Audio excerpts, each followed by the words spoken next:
In the early 1960s, the federal government needed a pretext to invade Cuba. The Pentagon had an operation called Operation Northwoods, and it was on the table that our military would attack certain cities within the United States and make it look like Cuba did it to justify an invasion of Cuba.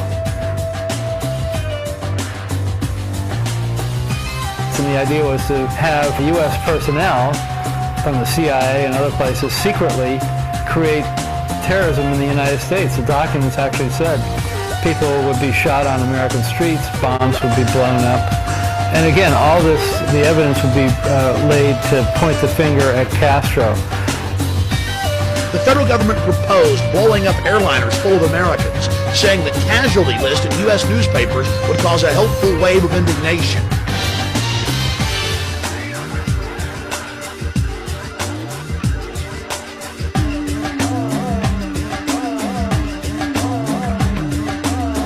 They had a very complex plan where they were going to take an aircraft and load it with CIA people that looked like college students, have it take off from an airport in Miami with a lot of publicity, and then it would quickly, after it got into the air, land at a secret CIA base.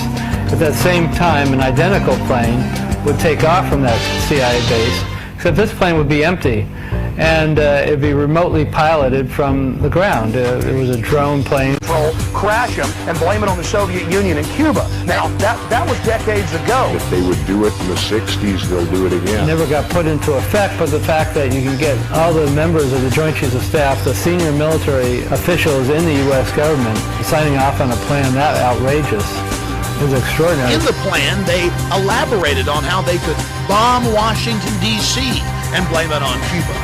Attack Marines at Guantanamo Bay using U.S. Army soldiers dressed up as Cubans. Or, they said, just like the sinking of the Maine to get into the Spanish-American War, we could blow up a ship again.